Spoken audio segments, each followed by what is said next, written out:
Hello everyone, कैसे हैं आप सब। आज की जो मेरी कोशिश है वो बहुत ज़्यादा ख़ास कोशिश है क्योंकि मौका ही कुछ खास है। आज फादर्स डे है, तो फादर्स डे के लिए आज सोचा कि कुछ लिखूं पापा के लिए। पापा को दिमाग में रखे लिखिए। उम्मीद है कि आप सबको भी पसंद आएगी और पापा को भी अच्छी लगेगी। तो सुनते हैं, मेरे साथ बने रहिएगा क्योंकि ये जो है ना थोड़ी सी बड़ी है कविता। जितनी मैं यूजुअली पढ़ता हूँ उससे शायद थोड़ी ज़्यादा बड़ी है, तो प्लीज़ मेरे साथ रहिएगा अंत तक। पापा, डैडी, यूं तो बहुत आसानी से हम कह लेते हैं, पर असल में वो कितने अनगिनत जज्बातों से गुजरते हैं ये हम कभी सोच नहीं पाते। कभी कभी तो मैं ये सोचता हूं कि हमारे पापा इतने अजीब क्यों होते हैं, पर अब मैं समझने लगा हूं कि वो नहीं, अजीब तो हम बच्चे होते हैं। जरा सोचिए, हमारे होने के अंश का पता चलते ही वो सिर्फ और सिर्फ हमारे बारे में सोचने लगते हैं। बढ़ती जिम्मेदारियों और खर्चों की परवाह ना करके बस हमारे लिए सपने देखने लगते हैं। हम तो बचपन में बोल भी नहीं पाते थे, बोलना भी नहीं आता था, पर वो हर कोशिश करते हमारी जबान समझने लगते हैं। कोई एक ही ऐसा खास खिलौना होता था जिसके साथ खेलकर हम खुश हो जाते थे, पर पापा तो पूरी दुकान सामने लाकर रख देते थे। हमारी एक मुस्कुराहट के लिए मम्मा से न जाने कितनी बातें सुनते थे। पापा मामूली सा शब्द ही तो है, कहने में सुनने में कितना आसान लगता है पापा, पर पहली बार हमारे बोलते ही आंखों में नमी लेकर हमें पूरे घर में उठाकर झूमने लगते थे।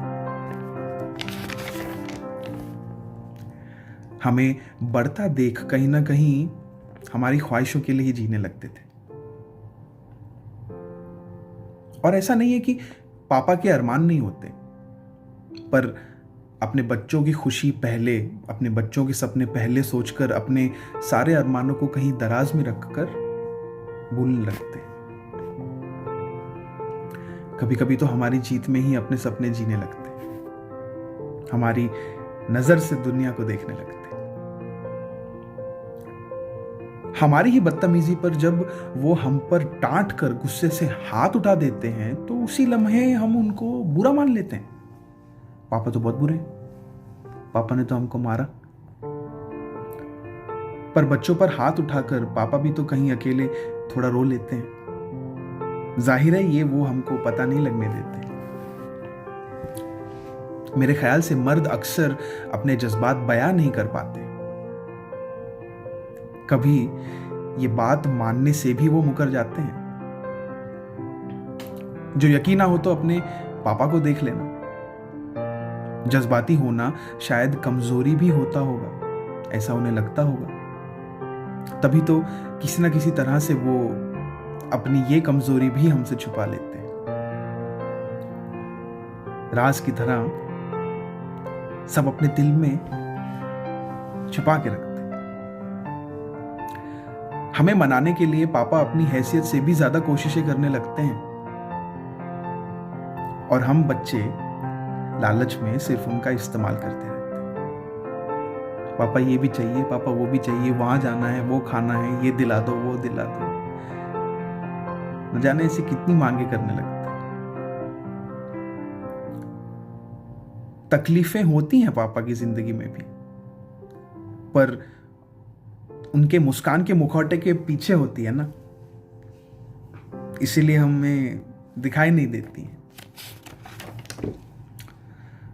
पर बेटा तो मैं आप ही का हूं ना पापा, मुझे भी माथे की शिकन तो नजर आ ही जाती है। जब भी मैं उनसे पूछता हूं कि पापा कैसे हो आप, तो जवाब में एकदम फर्स्ट क्लास, बढ़िया बेटा, ऐसा बोलकर थोड़ा हमसे झूठ भी बोल देते हैं। पता नहीं कैसे, पर सारी मुश्किलों का भार अपने ही कंधों पर उठा लेते हैं। कभी कभी तो मैं सोचता हूं न जाने किस मिट्टी से बने होते हैं। बच्चे चाहे पापा का फोन कभी जानबूझकर नहीं उठाते। एक बार फिर से कहूंगा, बच्चे चाहे पापा का फ़ोन कभी जानबूझकर नहीं उठाते, पर वो हमेशा एक ही घंटी में हमारा फ़ोन उठा लेते हैं। हमारी हर खुशी में वो अपनी खुशी भी ढूंढ लेते हैं। हमारी महंगी से महंगी ख्वाहिशों के लिए वो जिंदगी से अपने नाम पर कर्ज ले लेते हैं। पूरी जिंदगी हमारे नाम करके वो जीते हैं और हम उन्हीं को अजीब कहते हैं। पापा भी तो पापा एक तरह से हमारे आने के बाद ही बने हैं। उम्र में तो एक तरह से पापा भी हम उम्र होते हैं।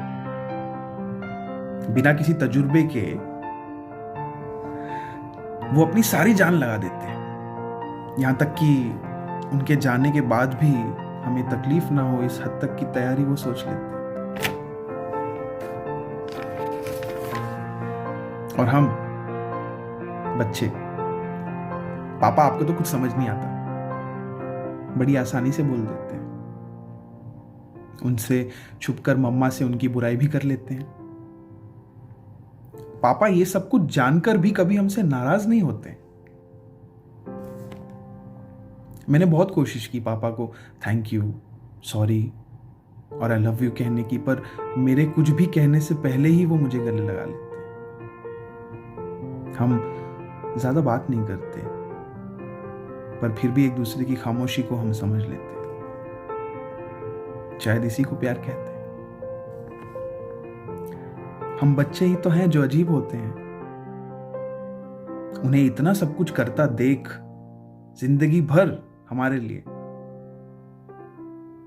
फिर भी पापा ना हमसे प्यार नहीं करते, ऐसा सोचने लगते हैं। पापा भी बड़े चालाक होते हैं। हमें कुछ समझाने की जगह मन ही मन हमारा बचपना समझकर नजरअंदाज कर देते हैं।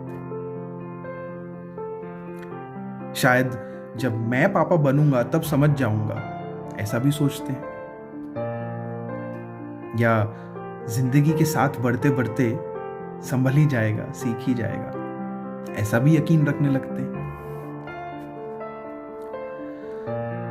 यही तो उनकी सबसे बड़ी ताकत और सीख है हमारे लिए, कि वो सब कुछ करके भी कभी कुछ नहीं कहते। जिंदगी भर एक पेड़ की तरह सिर्फ छांव देते हैं।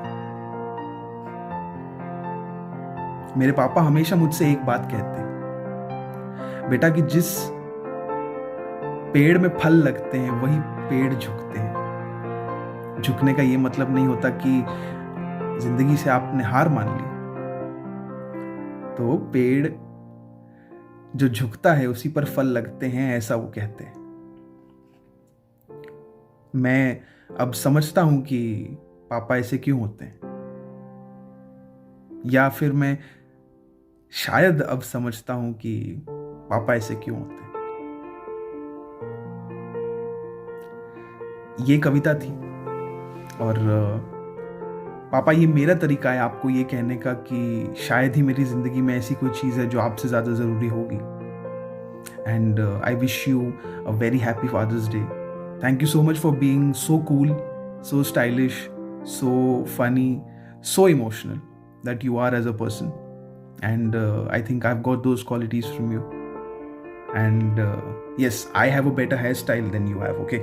So there's no debate on that. और उम्मीद है पापा आपको ये पोएम अच्छी लगी होगी, क्योंकि आपके लिए है। और जो सब ये पोएम सुन रहे हैं, जो ये वीडियो देखेंगे, मुझे उम्मीद है कि आपको भी पसंद आएगी। और पसंद आएगी तो अपने पापा के साथ शेयर ज़रूर कीजिएगा। और अगर शेयर नहीं कर सकते, चाहे जो वजह हो, बस सुनकर उन्हें याद कर लीजिएगा। वो जहाँ भी होंगे वो सुन लेंगे, समझ लेंगे। और पसंद आए तो वीडियो को लाइक करें, शेयर करें, चैनल को सब्सक्राइब भी करें। और बहुत जल्द मिलेंगे एक और नई कोशिश के साथ। तब तक आप अपना ध्यान रखें, खुश रहें। और अगर आप अपने पापा के साथ हैं तो दिन उनके साथ स्पेंड करें। बस इतना सही। ध्यान रखिएगा। आपका वीडियो देखने के लिए और मेरी कविता सुनने के लिए हमेशा की तरह बहुत बहुत बहुत शुक्रिया। Wishing you all a very happy Father's day.